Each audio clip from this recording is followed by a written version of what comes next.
நம சிவாய. என் அன்பு மீன ராசி நண்பர்களுக்கும் தோழிகளுக்கும் பிள்ளைகளுக்கும் பெரியவர்களுக்கும் வணக்கம். இந்த வீடியோவில் ஒரு அற்புதமான பலனை பற்றி பார்க்க போகிறோம். நம்ம வாழ்க்கையில் இந்த ஜோதிடம், ஆன்மீகம், இறை வழிபாடு இதெல்லாம் மூன்றாவது பட்சம்தான். முதல்ல நம்முடைய குடும்பம், இரண்டாவது தொழில். அதில் லாபம் வந்தால் எங்கேயாவது ஊர் சுற்றுறது அல்லது நமக்கு தேவையான பொருட்களை வாங்கிக்கிறது, சந்தோஷமாக வாழ்கிறது அப்படின்னு இருப்போம். இல்லைன்னா வேலையில் தொழிலில் நஷ்டம் வந்தால் கடனாளி ஆகனா, கஷ்டங்கள் வந்தால் அந்த வேலை தொழில் சரியாக போகாமல் இருந்து தோல்வி அடைஞ்சா அப்போ நம்ம கடவுளை, ஆன்மீக சிந்தனை, இறை வழிபாடு இதை நோக்கி நம்ம போவோம். ஆனால் வாழ்க்கையில் இந்த பிரபஞ்சம் அப்படின்னா என்னன்னு புரிஞ்சுக்கிட்டீங்க அப்படின்னா கண்டிப்பாக முதல் இடம், முதல் உரிமை இந்த ஆன்மீக சிந்தனை, ஜோதிடம், இறை வழிபாடு இதுக்குத்தான் கொடுப்பீங்க. நம்ம வாழ்க்கையை தீர்மானிக்கிறதே இந்த பிரபஞ்சத்தில் இருக்கிற 9 கிரகங்கள். நாம் நினைக்கிறோம் நாம் உழைச்சா நமக்கு சாப்பாடு, நாம் கஷ்டப்பட்டா நமக்கு முன்னேற்றம் அப்படி நினச்சிக்கிட்டு நம்ம வாழ்க்கையில் பயணம் செய்கிறோம். ஆனாங்க நாம் முக்கியமாக கவனிக்க வேண்டிய விஷயங்கள் என்னென்னா, இந்த பிரபஞ்சம் நமக்கு என்ன கொடுத்துருக்கோ, நமக்கு என்ன விதி விதிக்கப்பட்டிருக்கோ அதன்படி தான் இங்கே எல்லாமே நடக்கும். அதாவது இந்த பிரபஞ்சத்தை நாம் புரிஞ்சுக்கிட்டோம், அந்த விதியை புரிஞ்சுக்கிட்டோம் அப்படின்னா நம்ம வாழ்க்கையில் நடக்கக்கூடிய இக்கட்டான சூழ்நிலையை, கஷ்டமான சூழ்நிலையை எளிமையாக கடந்து நம்ம வாழ்க்கையில் கிடைக்கக்கூடிய சந்தோஷங்கள், முன்னேற்றங்கள், நிம்மதி இருக்குல்ல, அதை சரியான நேரத்துக்கு நம்மளால் பயன்படுத்த முடியும். அதாவது இந்த புரிதல் அப்படிங்கிறது இருக்கணும். நமக்கு எந்த நேரத்தில் என்ன வரும், சந்தோஷம் வருமா, துன்பம் வருமா, எப்போ எப்படி இருக்கணும், அதை நாம் புரிஞ்சிக்க வைக்கிறது தான் இந்த ஜோதிடம். அதனால் என் அன்பு உறவுகளே, இந்த ஜோதிடத்தை அலட்சியப்படுத்தாமல் அதிகபட்சம் ஒரு 20-30 நிமிடங்கள் இருக்கும். அதை முழுசாக பார்த்துட்டீங்க அப்படின்னா உங்கள் வாழ்க்கையில் எவ்வளோ பெரிய பிரச்சனைகள் வந்தாலும் ஃபேஸ் பண்ணுவீங்க. எவ்வளோ பெரிய சின்ன வாய்ப்புகள் வந்தாலும், பெரிய வாய்ப்புகள் வந்தாலும் அதை சரியான நேரத்துக்கு பயன்படுத்துவீங்க. இந்த ஜோதிடத்தை புரிஞ்சிக்கும் போது இந்த காலகட்டம் ஒரு அற்புதமான காலகட்டங்க. என்னன்னா, ஒரே வீட்டுக்குள்ளார 12 வீடுன்னு சொல்லுவோம் நம்ம ஜாதகத்தில். ஒரே வீட்டுக்குள்ளார 6 கிரகங்கள் ஒன்றா இருக்கு. இது மிகப்பெரிய ஒரு அற்புதமான அமைப்பு.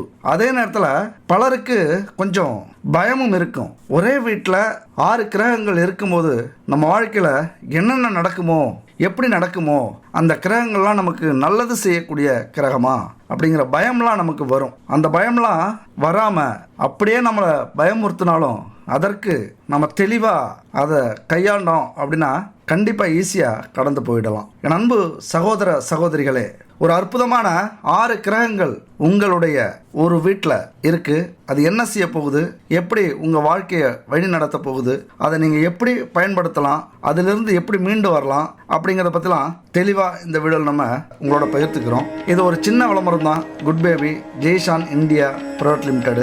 இந்த கம்பெனியில் உங்களுக்கு தேவையான அத்தனை பூஜை பொருட்களும் கலப்படம் இல்லாமல் தரமான பாரம்பரியமான மூலிகைகளை வச்சு பயன்படுத்தி இருக்காங்க. கண்டிப்பாக வாங்கி பயன்படுத்தினீங்க அப்படின்னா நெய்யாக இருக்கலாம், சூடம், சாம்பிராணி, அகர்பத்தி, விளக்கு, எண்ணெய்கள் இதெல்லாம் எதுவாக இருந்தாலும் தரமானதாக, சுத்தமானதாக இருக்கும். அதுவும் சுத்தமான பாரம்பரியமான தானியங்கள், மூலிகைகளை வச்சு பயன்படுத்தியிருக்காங்க. கண்டிப்பாக வாங்கி பயன்படுத்தி பாருங்க. சரி, பலனை பார்க்கலாம். மீன ராசியை பொறுத்த வரைக்கும் இந்த காலகட்டம் எப்படி இருக்கும் அப்படின்னு சொல்லி தெரிய வேண்டியதில்லை. குறிப்பாக எல்லாருக்கும் ஒரே பிரச்சனை தான், ஜென்ம சனி. பல சவால்கள், பல போராட்டங்கள், வாழ்க்கையில ஏண்டா பிறந்தோம் அப்படிங்கிற சூழ்நிலைலாம் வந்திருக்கும். ஒரு நாளாவது நினைச்சிருப்பீங்க. ஆனா வாழ்க்கையினுடைய அர்த்தத்தை புரிஞ்சிருப்பீங்க, மனுஷங்களை புரிஞ்சிருப்பீங்க, பிரச்சனைனா என்னன்னு புரிஞ்சிருப்பீங்க. இது வரைக்கும் பார்க்காத அத்தனை கஷ்டங்களை அனுபவிச்சிருப்பீங்க. திடீர்னு பிரச்சனை வந்திருக்கும்.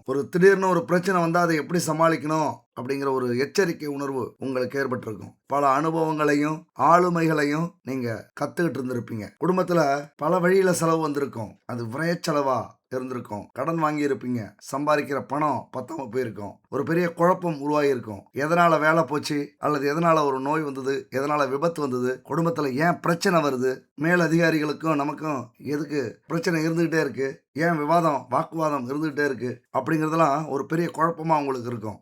எந்த குழப்பமும் உங்களுக்கு தேவையில்ல. கண்டிப்பா அது 7.5 சனியில ஜென்ம சனியினுடைய பாதிப்பு தான். அதனால நம்ம வாழ்க்கையில எந்த பிரச்சனையும் நாமளா தேடிக்கிட்டது தான். எதுவும் தானா வர்றதில்ல அல்லது அடுத்தவங்களால வர்றதில்ல அப்படிங்கிற உண்மையை மட்டும் நீங்க புரிஞ்சுக்கிட்டீங்கன்னா போதும். இந்த காலகட்டத்தை அற்புதமாக அவங்களால கடக்க முடியும். அது மட்டும் இல்லை, குடும்பத்தில் மனைவியால் பல வழியில் செலவு வந்திருக்கும். உறவினர்கள், நண்பர்கள் சில பேர் பணம் கேட்டு தொந்தரவு பண்ணியிருப்பாங்க. அண்ணன், தம்பி இவங்களெல்லாம் கொஞ்சம் பண பிரச்சனை வந்திருக்கும். குடும்பத்தில் வாக்குவாதம், அதாவது பிள்ளைகள்கிட்ட, தந்தை, பெற்றோர்கள் இப்படி இவங்கள்ட்டலாம் வாக்குவாதம் இருந்திருக்கும். இந்த ஜென்ம சனி அப்படிங்கிறதுல உடலில் ஏதாவது ஒரு நோயை காட்டிருந்திருக்கும். இல்லைனா குடும்பத்தில் யாருக்காவது ஒரு தீர்க்க முடியாத நோய், ஒரு பதற்றப்படுற நோய் அல்லது பெரிய நோய் வந்து உங்களை கொஞ்சம் மன சஞ்சலத்தில் உருவாக்கியிருக்கும், உங்களை நிலைக்குலைய வச்சுருக்கும். அதே போல் ஜென்மசனியில் திருமணம் இந்த விஷயம்லாம் கொஞ்சம் தடை இல்லாமல் நடந்திருக்கும். ஆனால் திருமணம் நடந்ததுக்கு அப்புறம் தான் அதனுடைய வீரியம் உங்களுக்கு தெரியும். அதனால் பல பிரச்சனைகள் வந்திருக்கும். அந்த திருமணத்தினால உறவுகள்கிட்ட பிரச்சனை, அந்த திருமணத்துக்கு வாங்கி போட்ட கடன் பிரச்சனை, அல்லது கணவன் மனைவிக்குள்ளார ஒத்து வராத பிரச்சனை, இப்படி கூட நடந்திருக்கிறதுக்கான வாய்ப்புகள் இந்த காலகட்டத்தில் உண்டு. திடீர் பயணங்களால் கொஞ்சம் நஷ்டத்தை அனுபவிச்சிருப்பீங்க. போன இடத்துல அந்த காரியங்கள் சக்ஸஸ் ஆகாமல் பெரிய மன குழப்பத்துக்கு ஆளாக்கி இருக்கும். இது நடந்திருந்தால் நம்ம வாழ்க்கையே வேறு மாதிரியாக இருந்திருக்கும் அப்படிங்கிற எண்ணம்லாம் உங்களுக்கு வந்திருக்கிறதுக்கான வாய்ப்புகள் உண்டு. விசா வந்திருக்கும், ஆனாலும் அந்த விசா வந்து கைக்கு தான் வந்திருக்கு. ஆனால் உங்களால் போய் சேர முடியாது, அந்த காலதாமதம் ஏற்படும். அதே போல் வங்கியில் உங்களுக்கு கிடைக்கக்கூடிய பணம் அல்லது கடன் உங்கள் கைக்கு வந்து சேர்றதுக்கு ரொம்ப தாமதமாகும். அதுவே உங்களுக்கு மன உளைச்சலை அதிகமாக கொடுத்துருக்கும். சொத்து பிரச்சனை வந்திருக்கும். அதில் கொஞ்சம் அவசரப்பட்டு சண்டை சச்சரவு இதெல்லாம் வந்திருக்கிறதுக்கான வாய்ப்புகள் நிறைய உண்டு. மீனராசி பெண்கள் தோழிகள் வந்து நிறைய மன அழுத்தத்தை நீங்கள் உணர்ந்திருப்பீங்க. கணவன்கிட்ட, பெற்றோர்கள்ட்ட, உறவுகள்கிட்ட தேவையில்லாத பிரச்சனைகள், ஒரு குழப்பம், எதை பார்த்தாலும் கோவப்படுறது, எதை பார்த்தாலும் சண்டை போடுறது, அதாவது உங்கள் மனசு உங்கள்கிட்ட இருக்காது, ஒரு அமைதி இருக்காது, ஏதோ ஒரு கவலை இருந்துக்கிட்டே இருந்திருக்கும். நம்மளால் வாழ்க்கையில் இதே கதிதானா, இதுக்கு மேலே ஒரு படி கூட நம்மளால் வாழ்க்கையில் முன்னேற முடியாதா அப்படிங்கிற ஒரு பெரிய குழப்பம், ஒரு மன கஷ்டம், ஒரு விரக்தின்னு கூட சொல்லலாம். என்ன நீங்கள் அதிகமாக என்ன பண்ணியிருப்பீங்க அப்படின்னா, கடவுளை மட்டும் நம்பியிருப்பீங்க. இறைவா, உன்னுடைய கருணை எனக்கு எப்பொழுதுமே இருக்கும், உன்னை நம்பி தான் நான் வாழ்ந்துக்கிட்டு இருக்கேன், என்னைக்காவது ஒரு நாள் எனக்கு வழிகாட்டுவ அப்படிங்கிற நம்பிக்கையில் தான் இருக்கேன் அப்படின்னு கடவுள் மேலே பாரத்தை போட்டுட்டு வாழ்க்கை நடத்தி கொண்டு இருக்கிற சூழ்நிலை. அதே போல் படிப்பில் கவனம் சிதறி இருக்கும். தேர்வில் வந்து கொஞ்சம் தோல்வி அடைஞ்சிருப்பீங்க. புத்திசாலித்தனமாக யோசிக்கவே முடிஞ்சிருக்காது. எங்கே போனாலும் உங்களுடைய புத்தி வேலை செய்யாது. ஒரு குழப்பத்திலே இருக்கிறதுனால ஜென்மசனினால் டோட்டலாக அவங்கள என்ன போகணும், லாக் பண்ணும். ஜென்மசனினால் டோட்டல் லாக். அப்போ நம்மளால் எதையுமே வந்து திருப்தியாக, தன்னம்பிக்கையோட அல்ல தைரியத்தோட எதையுமே நம்மளால் செய்ய முடியாது.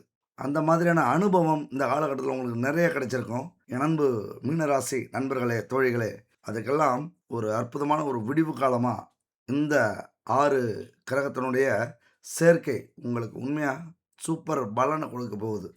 உங்கள் வாழ்க்கையில் புதிய அவதாரம் எடுத்து பல சாதனைகளை படைக்க போகிறீங்க. இதெல்லாம் ஒரு வார்த்தைக்காக சொல்லலை, உண்மையாக பெரிய அற்புதமான ஒரு அமைப்பு. இந்த 6 கிரகமும் ஒரே வீட்டில், அதாவது முக்கியமாக பார்த்தீங்க அப்படின்னா சூரியன் அந்த வீட்டில் இருக்கிறதுனால, எந்த வீட்டில், விரயஸ்தானத்தில் சூரியன், உங்களுடைய 12ஆம் வீட்டில் சூரியன் மறைஞ்சிருக்கு. அப்போ ஒரு அற்புதமான மிகப்பெரிய அமைப்பு உங்களுக்கு உண்டு. எந்த ஒரு விஷயத்துலையும் சரி தெளிவாக முடிவெடுப்பீங்க. நம்பர் 1 இடத்துக்கு வருவீங்க. நம்ம சாதிக்கணும் அப்படிங்கிற எண்ணம் வரும். செவ்வாய் வேறு இருக்குது, எதையும் எதிர்த்து போராடணும் அப்படிங்கிற குணம் வரும். ஒரு ஒரு தன்னம்பிக்கை, புத்துணர்ச்சியோட இந்த காலகட்டத்தில் உங்களுக்கு வரத்துக்கான வாய்ப்புகள் நிறைய இருக்குது. அவமானப்பட தான் உங்கள் வாழ்க்கையில் வெற்றி எழுதப்படும், வெற்றி சரித்திரம் உருவாக்கப்படும் அப்படின்னு நினச்சிங்க. அதனால தான் சொன்னால் 8ஆம் இடம் அவமானம்னா, ஒரு மனுஷன் அவமானப்பட்டால் தான் வாழ்க்கையில் முன்னேறும் அப்படிங்கிறதுக்கு எடுத்துக்காட்டு 8க்கு 8 3ஆம் இடம் முயற்சி ஸ்தானம், வெற்றி ஸ்தானம். ஜோதிடத்தில் ஒரு அற்புதமான ஒரு சூட்சமங்க இது.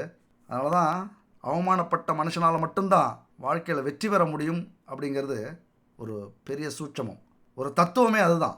அந்த அவமானத்தை சந்திக்கிறதுக்கு தயாராகிட்டீங்க அப்படின்னா வெற்றியை ருசிக்கிறதுக்கு தயாராகிட்டீங்க அப்படின்னு அர்த்தம். இதை விட ஒரு அற்புதமாக யாரும் சொல்ல முடியாது. துணிஞ்சு நில்லுங்க. வாழ்க்கை ரொம்ப சோர்வாக போயிட்டுருக்கா, ரொம்ப பரபரப்பாக போகலையா, ரொம்ப போர் அடிக்குதா, ரொம்ப திடீர் விஷயங்கள் எதுவும் நடக்கலையா, நீங்கள் புறப்படுங்க, நீங்கள் உருவாக்குங்க. ஒரு பரபரப்பான சூழ்நிலையை நீங்கள் உருவாக்குங்க. எல்லாத்தையும் விட முதலிடத்துக்கு வர்றதுக்கு முயற்சி பண்ணுவீங்க. காண்டு பிடிச்சி தற்கொலை பண்ணிக்க வைப்பாங்க. மிகப்பெரிய காண்டு உருவாகும். என்னடா அந்த மனுஷன் எவ்வளவு அடித்தாலும் தாங்குறானே, ஏன்னா அந்த பொண்ணு என்ன பண்ணாலும் தாங்குறாளே, மீண்டும் மீண்டும் மீண்டும் மீண்டும் எழுந்து வந்துக்கிட்டே இருக்காங்களே அப்படிங்கிற வேதனையில் தற்கொலை பண்ணிப்பாங்க. உங்களை இழிவாக பேசி அவமானப்படுத்தி உங்கள் மனசை உடைச்சி தற்கொலை பண்ணிக்க வைக்க முயற்சி பண்ணி தோல்வி அடைஞ்சு அவங்க தற்கொலை பண்ணிப்பாங்க. ஏன்னா வாழ்க்கையில் வெற்றி தோல்விங்கிறது சகஜமான ஒன்று. தோல்வியாளர்கள் என்ன தெரியுமா செய்யக்கூடாது? துவண்டு மட்டும் போகக்கூடாது. பல ரகசியங்கள் இருக்குது வாழ்க்கையில், அதை கடைப்பிடிக்கணும். பல சூட்சமங்கள் இருக்குது, அதை புரிஞ்சுக்கணும். விடாமுயற்சியும் தன்னம்பிக்கையும் எவ்வளோ வேணாலும் இருக்கலாம், கூடவே கொஞ்சம் அதிர்ஷ்டம் இருக்கணுங்க. இந்த அதிர்ஷ்டம், விடாமுயற்சி தன்னம்பிக்கைங்கிறது நம்ம கூடவே வர்றது. இந்த அதிர்ஷ்டம் எப்படி வரணும்? நாம் கேட்டு கிடைக்கிறது. எல்லாரும் சொல்லுவாங்க அதிர்ஷ்டம் வேணும், யோகம் வேணும், அதெல்லாம் தானாக அமையணும் அப்படின்னு சொல்லுவாங்க. அதெல்லாம் இல்லை. நாம் வாழ்க்கை முறையில் அந்த அதிர்ஷ்டத்தையும் யோகத்தையும் உருவாக்கணும். அதுக்குத்தான் கடவுள். என்றைக்குமே கடவுளை நம்பிக்கிட்டே இருங்க, மனசில் வச்சுக்கிட்டே இருங்க. அதிர்ஷ்டத்தை தானாக உருவாக்குவார். இறைவனுடைய பார்வை இல்லாமல் ஒரு துரும்பு கூட அசையாது. ஒரு அதிர்ஷ்டம் யோகம் நமக்கு கிடைக்காது. அதனால் இறை சிந்தனை எப்பொழுதுமே இருக்கட்டும். இறை சிந்தனைனா என்னங்க? மாலை போட்டுட்டு கோவிலுக்கு அடிக்கடி போகிறதா, அல்லது 24 மணி நேரமும் கடவுளே நினச்சிக்கிட்டு கும்பிட்டுட்டு இருக்கிறதா? அப்படி இல்லை. நாம் தோல்வி அடையும் போது, அவமானத்தை சந்திக்கும் போது, இழக்கும் போது, நாமளை யாராவது அடிக்கிறதுக்கு அடக்கிறதுக்கு முயற்சி பண்ணும்போது, இறைவா நீ இருக்க, எனக்கு என்ன கவலைன்னு யோசிக்கிறீங்கள, அந்த ஒரு திங்கிங் வருதுல்ல, அதுதான் இறை சிந்தனை, அதுதான் ஆன்மீக சிந்தனை. அந்த ஒரு விஷயத்தில் மட்டும் போதும், அந்த ஒரு இடத்துல போதும். அடுத்து நீங்கள் என்ன செய்யணுமோ, என்ன நடத்தணுமோ நடத்திக்கிட்டே இருங்க. உங்களுடைய பாதையில் எத்தனை பேர் வந்தாலும் அடித்து தூக்கிட்டு போயிட்டே இருங்க. யாரையும் வெறுக்காதீங்க. யாரையும் வெறுக்காமல் அன்பு, பாசம், நேசம், பந்தம் அத்தனையும் கொட்டி கொடுங்க. உங்களுக்கு திருப்பி அள்ளி கொடுப்பாங்க. அது மட்டும் இல்லை, புதன் அங்கே புத்திசாலித்தனமாக யோசிக்க போகிறார். உங்களை தூக்கி நிறுத்த போகிறாரு. அதாவது எந்த இடத்துல உங்களுடைய வீழ்ச்சி ஏற்பட்டது, எந்த இடத்துல நீங்கள் தடுமாறுனீங்க, எந்த இடத்துல இழந்தீங்க, எதை விட்டீங்க, எல்லாத்தையும் உங்களுக்கு உங்களுடைய புத்திசாலித்தனத்தால் மீட்டு கொண்டு வர போகிறீங்க. இதுக்கு மேலே பயங்கரமாக சிந்திக்க போகிறீங்க. உங்களுடைய சிந்தனை பொருளாதாரத்திலிருந்து மீட்டு கொண்டு வந்து கொடுக்கும். ஆனால் என்ன விஷயம்னா, இந்த எல்லா கிரகங்களும் 12ஆம் வீட்டில், அதாவது விரயஸ்தானத்தில் போய் மறைஞ்சிருக்கு. சில நேரத்தில் அது நல்ல விஷயம். ஏன்னா 6ஆம் வீட்டு அதிபதி, 8ஆம் வீட்டு அதிபதி, 12ஆம் வீட்டு அதிபதி மட்டும் உங்களுடைய ராசியில் இருக்கிறாரு. மற்ற 6, 8, 3ஆம் வீட்டு அதிபதி எல்லாம் மறைவு ஸ்தானத்தில் போய் மறைஞ்சிருக்கிறதுனால மிகப்பெரிய பாக்கியம். என்னென்னா, கெட்டவர்கள் மறைந்து விட்டார்கள். அதாவது எதிரிகளும் பிரச்சனைகளும் உங்களை விட்டு காணாமல் போகுது. அப்படிங்கிறது தான் மிகப்பெரிய ஒரு அற்புதமான அமைப்பு. இதுக்கு மேலே எப்படி சொன்னாலும் சரி, உங்களுடைய வளர்ச்சியையும், உங்களுடைய முன்னேற்றத்தையும், உங்களுடைய சாதனையும் யாராலையும் தடுக்க முடியாது. அப்படி ஒரு அற்புதமான பொற்காலம் அப்படின்னு சொல்லலாம். இது வரைக்கும் இருந்த போதாத காலத்தை பொற்காலமாக நண்பு மீனராசி நண்பர்களும் தோழிகளும் மாற்ற போகிறீங்க. அதோட ராகு சுக்கிரன் வேற அந்த 12ஆம் வீட்டில் இருக்காங்க. 12ஆம் வீட்டில் சுக்கிரன் இருந்தால் மிகப்பெரிய பாக்கியம். அதாவது எப்படியாவது எல்லா சந்தோஷங்களையும் உங்களுக்கு கொடுக்கணும் அப்படிங்கிறது விதி. ஆடம்பரமான வாழ்க்கை, வீடு, வண்டி, வாகனம் இதெல்லாம் கொடுக்கணும் அப்படிங்கிறது தான் உங்களுக்கு விதி. இந்த காலகட்டத்தில் கண்டிப்பாக நீங்கள் முயற்சி பண்ணுறீங்க அப்படின்னா மிகப்பெரிய மாற்றத்தையும் ஏற்றத்தையும் உங்களால் கொண்டு வர முடியும். அது மட்டும் இல்லைங்க, வாழ்க்கையில் மீனராசிக்கு சொல்லவே வேண்டியதில்லை. ஒரு ஃபீனிக்ஸ் பறவை மாதிரி எப்பொழுதுமே எத்தனை முறை விழுந்தாலும் சரி, திரும்ப திரும்ப முயற்சி பண்ணிக்கிட்டே இருப்பீங்க. அதுதான் உங்களுடைய பலம். அந்த பலத்தை மட்டும் இப்போ மறுபடியும் கையில் எடுங்க. போனது போகட்டும், ஆனதாகட்டும்.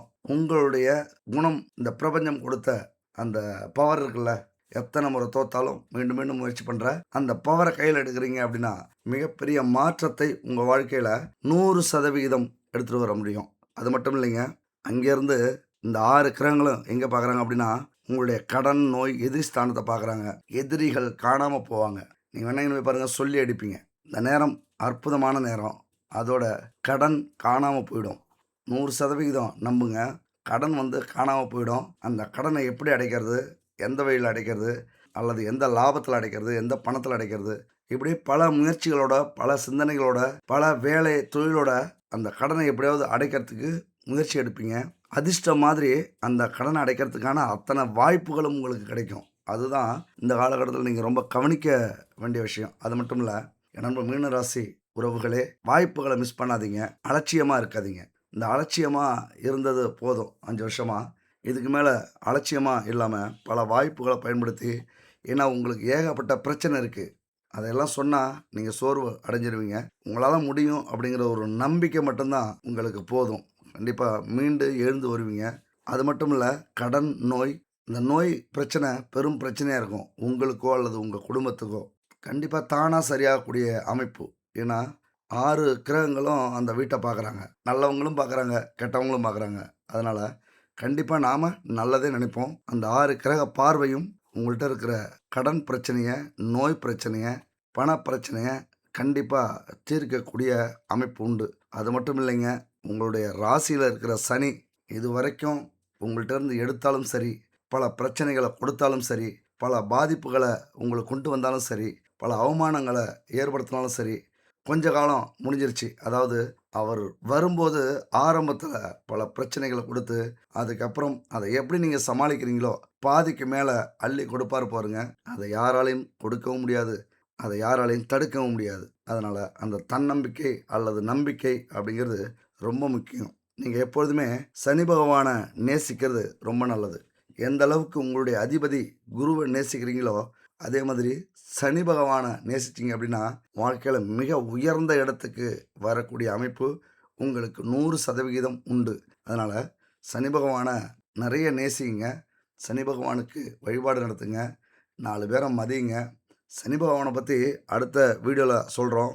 வாக்கிய பஞ்சாங்கப்படி சனி பயிற்சி இப்போ தான் உங்களுக்கு ஜென்ம சனி வருது, அது எப்படி இருக்க போகுது அப்படிங்கிறத பற்றியும் தெளிவாக அடுத்த வீடியோவில் பார்க்க போகிறோம். கண்டிப்பாக பாருங்கள். அதோட உங்களுடைய 4ஆம் வீட்டில் குரு பகவான் பகை வீட்டில் இருக்கிறாரு. பகை வீட்டில் இருந்தாலே கொஞ்சம் அவரால் செயல்பட முடியாமல் போனாலும் அவருடைய பார்வைக்கு கோடி புண்ணியம் உண்டு. கண்டிப்பாக ஒரு தொழில் உங்களுக்கு அமையுது அல்லது வேலை அமையுது. அது மட்டும் இல்லை, அவரே உங்களுடைய அவமானத்தை சரி பண்ணுவார், உங்களுடைய பிரச்சனைகளை தீர்ப்பார், நீங்கள் பட்ட கஷ்டம் துன்பத்தை எல்லாத்தையும் தீர்க்க போகிறாரு. ஏதோ ஒரு அதிர்ஷ்டம் இந்த காலகட்டத்தில் உங்களுக்கு கொடுக்கணும் அப்படிங்கிற விதி இருக்குது. அந்த விதியை நீங்கள் நினச்சிங்கன்னா அடைய முடியும். அது மட்டும் இல்லை, 6 கிரகங்கள் ஒன்றா இருக்கக்கூடிய அந்த 12ஆம் வீட்டையும் அந்த குரு பகவான் பார்க்குறாரு. பெரிய அதிர்ஷ்டம்.